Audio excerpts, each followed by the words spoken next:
Estamos mais uma vez no ar com o programa Direito à Palavra, programa da área da fonoaudiologia da Faculdade de Ciências Humanas e da Saúde da PUC São Paulo. Como vocês sabem, este programa tem ido ao ar toda semana com convidados, com profissionais que lidam e trabalham na área da comunicação. Hoje a nossa convidada é a professora Vera Mendes. Ela é formada pela PUC São Paulo, com doutorado em Psicologia Clínica e mestrado em Distúrbios da Comunicação, ambos pela PUC São Paulo. Ela é professora assistente, doutora da Faculdade de Ciências Humanas e da Saúde da PUC e atua na área da saúde coletiva, com ênfase nos seguintes campos: atenção à saúde da pessoa com deficiência, inclusão, gestão da clínica, políticas públicas. E atualmente a Vera trabalha no Ministério da Saúde, sendo coordenadora geral da Saúde da Pessoa com Deficiência do Departamento de Ações Programáticas e Estratégicas, SAS, Ministério da Saúde. Também é mãe de uma aluna daqui da PUC, né? Uma aluna que está aqui na PUC. Vera. Tudo bom, Lila? Primeiro, agradecer demais a estar aqui, porque estou de volta à minha casa. É uma delícia estar aqui com vocês. Então, e para a gente também. Prazer muito grande tê-la aqui.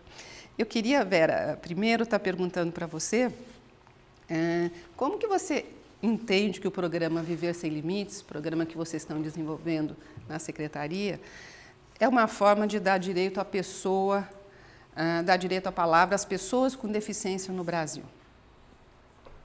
Essa é uma ótima questão, uma ótima pergunta.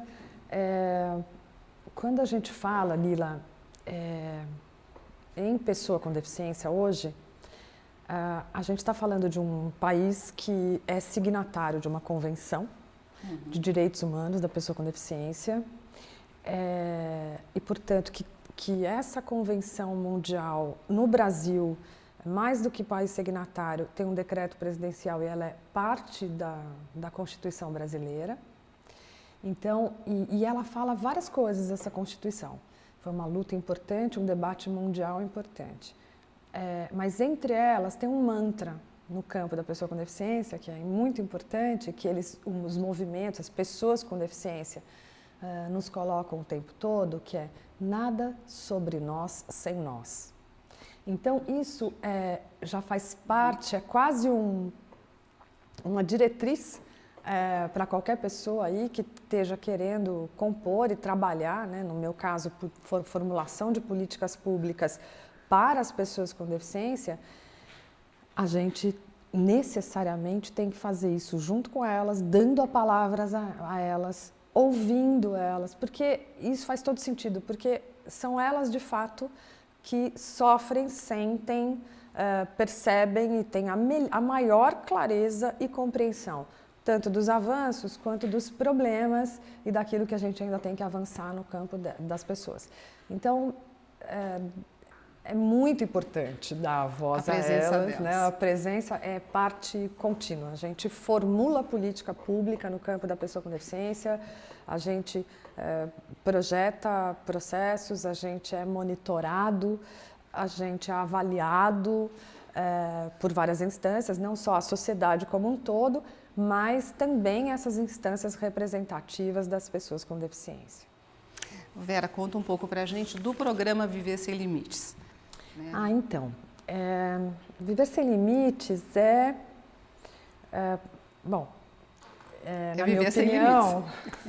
na minha opinião, a ideia é um programa muito importante para o país, que ele alavancou toda uma agenda. Por quê?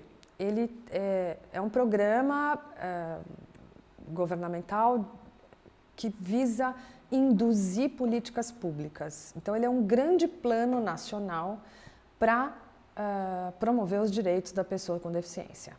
E aí, o que foi feito, né? Eles se juntou, no início, 15 ministérios, agora já 17 pastas ministeriais, juntas para formular um grande plano nacional. Isso já é muito bom, porque a gente sabe que na ponta, né, quer dizer, a qualidade de vida das pessoas ela depende de uma série de fatores, né? Quer dizer, a saúde não vai resolver o problema sozinha, nem a educação sozinha, nem a assistência social sozinha, nem o trabalho sozinho. Então, e que a vida de verdade, ela depende de um conjunto de sinergias e de uma ação intersetorial importante e forte nesses campos.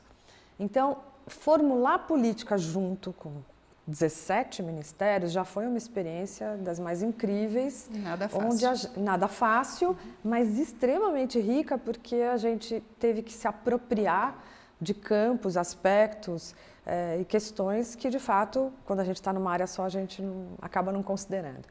Então, a formulação da política já foi muito interessante. E aí, o Plano Viver Sem Limites, o que ele faz? Ele junta essas pastas ministeriais, debate-se a formulação de um plano nacional e ele dividiu em 4 eixos, né? O resultado disso são 4 grandes eixos de foco de ação. Inclusão, acessibilidade, a educação e saúde, né? Então, dentro desses 4 eixos, a gente sai ali para formulação de políticas públicas. Então, e é uma coisa interessante também de falar. O Viver Sem Limites é um plano nacional. Muita gente coloca isso, né? Ele é datado e ele tem um prazo para terminar. Mas ele é um plano, não que as ações não vão terminar, as políticas não vão terminar. Ele é um plano indutor para que as pastas ministeriais, muitas vezes, inclusive em parceria, formulem políticas públicas estruturantes para as pessoas com deficiência, que comece a, de fato, mudar o cenário, né, dessas pessoas no país. No caso, a minha função no Ministério, como eu coordeno a saúde da pessoa com deficiência no Ministério da Saúde, eu coordeno o eixo da saúde do Plano Viver Sem Limites, tá? Mas a gente trabalha... O plano é bem grande, não está voltado só à saúde. Nós temos ações em parceria com o Ministério da Educação, com o Ministério do Trabalho, da Cultura, mas a gente tem que se dividir do ponto de vista operacional, de responsabilidades. Eu coordeno esse eixo estruturante e outros ministérios também colaboram muito com esse trabalho. Mas a gente está sempre junto, porque a gente também é monitorado, né? Todos voltamos à mesa, porque uma coisa foi a elaboração, a formulação do plano, né? No final de 2011. A partir daí, os ministérios foram estruturando as ações concretas e políticas estruturantes para o campo. E agora a gente está nessa fase de assim, estabelecemos metas, cumprimento de ações que a gente tinha que finalizar, estamos seguindo isso, né? A avaliação do plano é muito positiva no cumprimento das metas, na verdade na saúde a gente extrapolou todas, né? A gente superou todas as metas, porque a adesão do campo é muito grande, a carência era muito grande, então a gente fez isso com muita alegria. Vera, especifica para a gente, dá exemplos ou então diga as ações específicas do plano na área da saúde, que eu sei que é a sua área então, que você está por atuando, exemplo, mas na área da saúde. Escreva as ações, Isso, que eu acho que é importante para as pessoas saberem exatamente o que está acontecendo ali. Exatamente. Né? Na área da saúde, a questão eu vou tentar traduzir do seguinte modo. Na saúde, todo mundo conhece, nós temos o SUS, que é o Sistema Único de Saúde, que do meu ponto de vista é a maior política social do país. Mas o SUS, embora e ele tem uma missão complexa e muito desafiadora, que é num país de mais de 190 milhões de habitantes, estruturar um sistema universal e gratuito e com acesso e qualidade a todo cidadão brasileiro. O SUS, se a gente for observar na história, a gente vai ver que ele avançou demais, mas especificamente no campo da pessoa com deficiência. A gente pode falar, sem exageros, de que o Estado brasileiro negligenciou essa agenda por muitos anos. Não que ele não fizesse nada, não, haviam ações, havia inclusive há algum tempo importantes transferências de recurso federal para para estados, municípios e etc. Mas o SUS não assumiu essa agenda da pessoa com deficiência, da reabilitação de modo estruturante. Nunca, antes do Viver Sem Limites. E é a partir do Viver Sem Limites que o SUS se coloca numa situação de debate, de falar, não, o que a saúde tem que fazer para essas pessoas com deficiência? O que é nosso papel? Então, a gente tem que estruturar um sistema para acolher essas pessoas. Então, por um lado, nós temos que formular uma política de saúde, de reabilitação, para os cuidados da pessoa com deficiência, na lógica do SUS, então, se inserindo na lógica do SUS, o que significa apoiar e priorizar que a saúde as pessoas só terão saúde se tiverem redes assistenciais, redes de atenção à saúde muito fortes e que funcionem nos seus territórios, próximos das casas delas, né? Isso por um lado. Então eu preciso, por outro lado, eu também tenho as especificidades, eu tenho que dar conta das especificidades do campo. Então, é uma política, o Viver Sem Limites, para nós na saúde, que a gente até chamou Saúde Sem Limite, mas o que a gente fez? A gente estruturou a rede de cuidados à saúde da pessoa com deficiência. Então, deixa eu esclarecer. Que é uma rede temática no Ministério. Deixa eu esclarecer, talvez, para as pessoas que não estejam acompanhando o programa e que não conhecem o programa, eu acho que você quer dizer o seguinte, a rede de assistência, né? Os espaços de reabilitação para pessoas que necessitam de atendimento, não falando só de São Paulo, mas falando em Brasil, são muito poucos, né? Sim. A gente trabalha na área da reabilitação, a gente sabe quantas dificuldades temos para fazer encaminhamentos de pessoas com deficiências para serem atendidas, e daí das mais diversas deficiências. Sim, né? sim. Então, eu acho que a proposta do Viver Sem Limites e das ações que vocês estão desenvolvendo é de criar esses espaços de atendimento, é isso? Sim, a gente traduz isso assim, a gente precisa instituir uma rede de atenção, e isso significa ampliar acesso, que o acesso é muito ruim, em alguns lugares do Brasil, inexistente, que a gente chama de completos vazios assistenciais. Em outros lugares eu até tenho serviços, mas eles não estão necessariamente na lógica da rede, eles não são regulados adequadamente. Então, por exemplo, não é incomum em São Paulo você ter um acidente de moto, que é tão comum, o SAMU chega, salva, né, ele vai para o hospital, o resgate vai, pega, enfim, o SAMU entra no hospital, salva a vida desta pessoa. Se ela ficar com uma lesão, com alguma deficiência, em média, a gente estima que ela demora hoje, mesmo tendo serviços de reabilitação no estado, que é um estado que tem equipamentos de saúde e alguns de reabilitação, ele vai para casa e aguarda a família peregrina batendo na porta por atendimento, de uma fisioterapia, e ele pode demorar 1 a 2 anos para conseguir iniciar o processo de reabilitação. Então, o que nós estamos falando? Tem que ter política estruturante. Política estruturante você tem que pensar uma linha de cuidado. Então, eu tenho uma rede de atenção e eu tenho que estruturar esses pontos de atenção numa linha de cuidado integral para essa pessoa. Então, se isso exige ampliar serviços, qualificar esses serviços, porque o acesso, eu não posso só ampliar o acesso, eu tenho que pensar num acesso com qualidade, então eu tenho que qualificar esses serviços, inclusive tecnologicamente, com densidade tecnológica dura, no sentido dos seus equipamentos, recursos humanos capacitados, né? Com atualização profissional, educação permanente, capaz de fato de acolher as necessidades dessas pessoas, né? E vários serviços, dependendo da especificidade, que compõem a linha de cuidado. Vou dar um exemplo muito prático.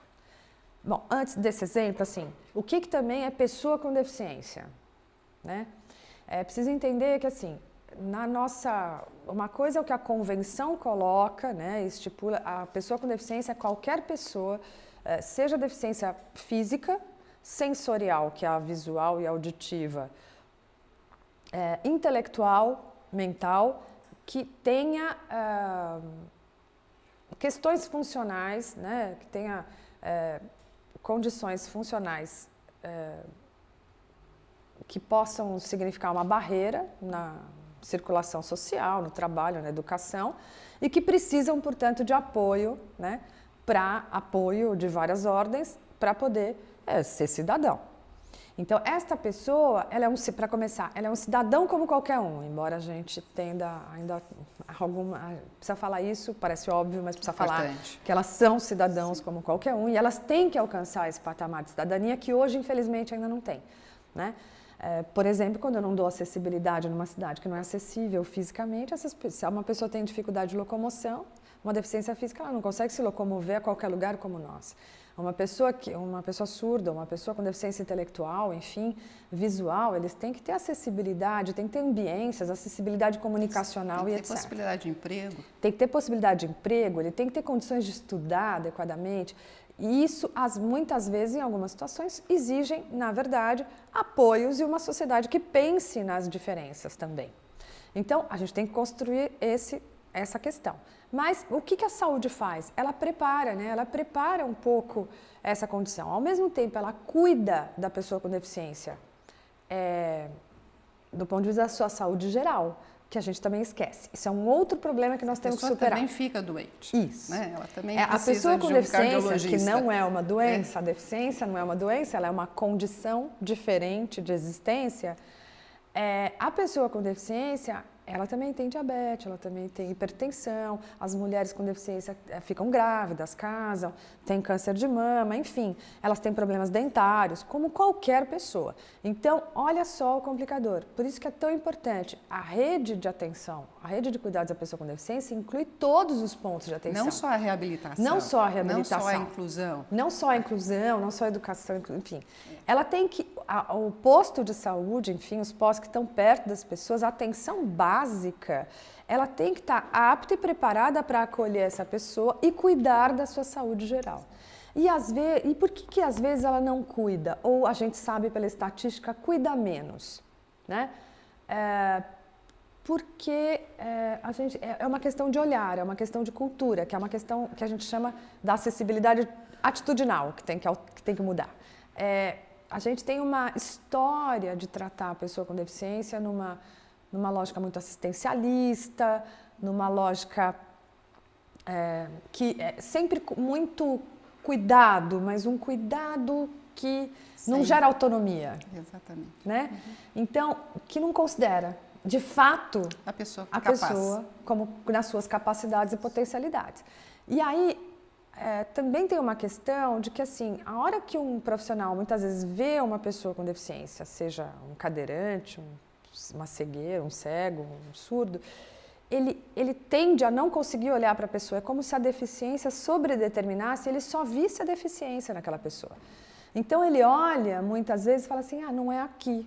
Em algumas regiões do Nordeste, Lila, que a gente faz a discussão no grupo condutor, da rede, né, para instituir a rede, às vezes pediatras em algumas regiões falavam da atenção básica, falavam, não, mas quando nasce um bebê síndrome de Down, eu encaminho para a instituição que cuida da pessoa com deficiência. E a gente olhava e falava, então, é aí que a gente tem que mudar. Porque esse bebê com síndrome de Down, ele tem que ser acompanhado na puericultura como qualquer outro bebê. Claro, e inclusive a gente está trabalhando nisso também, já soltamos vários protocolos de cuidado e diretrizes de atenção, até para orientar os profissionais da atenção básica, há uma especificidade no bebê, por exemplo, da síndrome de Down.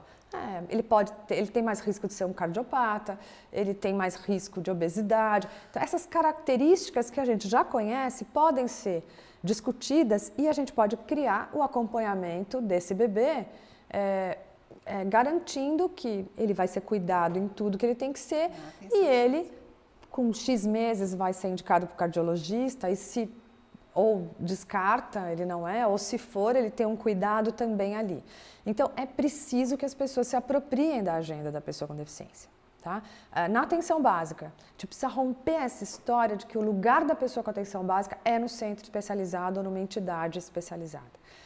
Agora, a rede não se faz só disso. De fato, as pessoas precisam do centro de reabilitação. Eu gostaria que você falasse agora dos CERs.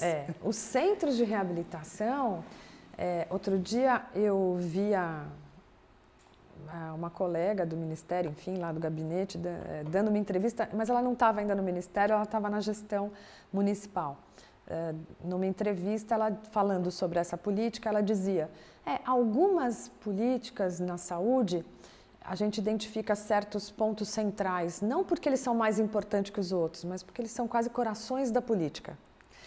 E ela arriscou dizer, muito inicial, de que a implementação da rede de cuidados da pessoa com deficiência, talvez o SER, né, o Centro Especializado de Reabilitação, ele seja esse coração, não porque ele é, de novo, a gente tem que tecer essa rede para o cuidado integral, mas ele tem um grau de importância grande, porque, obviamente, nós estamos falando de um monte de pessoas que têm questões funcionais. O que é o SER antes, porque né? E o SER, então, tem questões funcionais. E o SER, ele tem que função? Genericamente, muito genericamente falando, do que seria o papel da reabilitação. Usar toda a tecnologia possível, equipes interdisciplinares, né? Aí alguns médicos especialistas são muito caros para essa rede, otorrino, né? No caso da auditiva, oftalmo, no caso do ocular, o neuropsiquiatra, né? Fisiatras, ortopedistas, no caso da física, da intelectual, né? Também os neurologistas e psiquiatras. Então, alguns médicos especialistas são muito caros para nós. As equipes da reabilitação, fundamentalmente, a gente precisa de fisioterapeutas, fonoaudiólogos, terapeutas ocupacionais, assistentes sociais, nutricionistas, educadores e outros conjuntos de profissionais, enfermeiro, técnico de enfermagem, são absolutamente importantes, né? E aí a composição vai depender um pouco da necessidade, ali local do território. Mas são profissionais essenciais. Por quê? Porque são profissionais que foram capacitados na sua formação, obviamente, no sentido de atuar no campo da reabilitação, que é o quê? É disponibilizar todo o recurso terapêutico, tecnológico e de tecnologia assistiva para ou recuperar uma funcionalidade perdida ou estancar a perda da funcionalidade, né, no seu máximo possível. Então, quando a gente fala da saúde auditiva, eu tenho que ter tem uma especificidade muito grande, eu tenho que ter um centro especializado, por exemplo, para as pessoas que optarem por serem, por ouvir, né, por ser aparelhadas, serem oralizadas, elas têm que ter um local onde ela tem que ser identificada, ela tem que ser diagnosticada, a tecnologia assistiva é o aparelho auditivo, ou é o implante coclear, ou o sistema FM, agora recentemente conquistado, né, pela população brasileira, a gente está implementado no SUS. Então, isso é a tecnologia assistiva, né, que no caso é uma prótese, né? Que a gente chama as OPMs, né? As órteses, próteses, meios auxiliares de locomoção, mas também outras tecnologias assistivas que a gente tem que colocar à disposição. Agora, no caso da física, cadeiras de rodas, né? Uma pessoa, ok, ela pode não andar.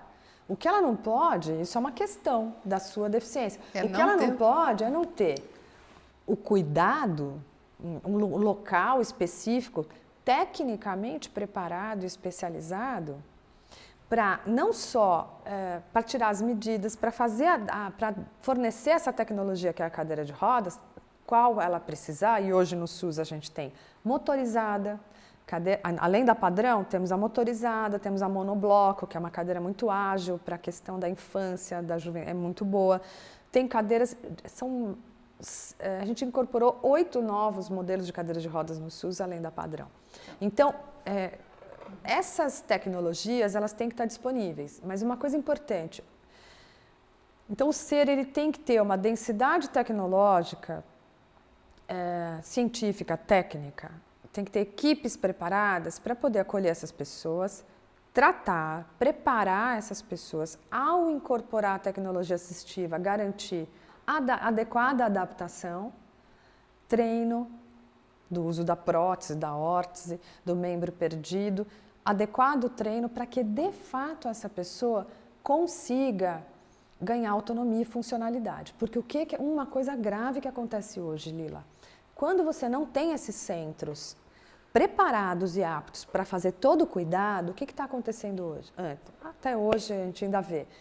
O SUS, ele fornece uma quantidade de órteses, próteses e meios auxiliares à população muito grande. Só que não necessariamente essas pessoas recebem a adaptação adequada, a reabilitação. E aí o que acontece é que essa tecnologia não consegue ter um uso adequado. Se ela não tem um uso adequado, eu gasto dinheiro público e essa pessoa não ganha autonomia porque não ganha funcionalidade. Então Vera, a gente quer muito trabalhar nessa direção, de qualificar essa rede, de fato ofertar aquilo que ela precisa. E com isso vocês estarão abrindo, ou já abriram, quantos centros de reabilitação? Porque a proposta é de abrir centros de reabilitação no Brasil todo. No Brasil todo. A gente está... como é que a gente trabalha? Eu acho que isso... a gente é governo federal, tem estados e municípios. A gestão dos serviços são municipais, às vezes estaduais. A gestão dessa rede, a gente tem hoje 102 centros no país. Sendo construídos? Não, já em funcionamento. Tenho mais 150 obras iniciadas, enfim, contratualizadas no país. A gente está muito feliz porque a gente vai de fato mudar o cenário. E a gente tem uma prioridade que a gente chama que é Norte e Nordeste, não porque a gente não está fazendo no Sul e Sudeste, mas porque o Norte e Nordeste é um vazio assistencial. Então a gente tem que fazer política com equidade para dar acesso a todo cidadão brasileiro. A gente tem estados que a gente já fechou assim, o desenho da rede, que a gente faz isso pactuadamente com o gestor estadual e municipal, com as regiões de saúde. Então, a gente já disparou nesses 2 anos um conjunto de ações enorme. Claro que o usuário, ele vai ver isso, tem muita obra em andamento, 150 no país, daqui a uns 1 ou 2 anos. Então, Vera, a gente vamos convidá-la daqui 6 meses para a gente voltar a conversar sobre isso, porque daí todos os centros já estarão provavelmente instalados e a gente já estará vendo os resultados. Né? Com certeza, a gente já está monitorando esses centros que estão em funcionamento, a sua produção. A PUC tem um centro, né? Foi habilitada como um SER 2, uma alegria, porque é um centro universitário, tem grande densidade tecnológica, expertise, vai nos ajudar muito. Muito obrigada, Vera. Muito obrigada a vocês e espero vocês na próxima semana.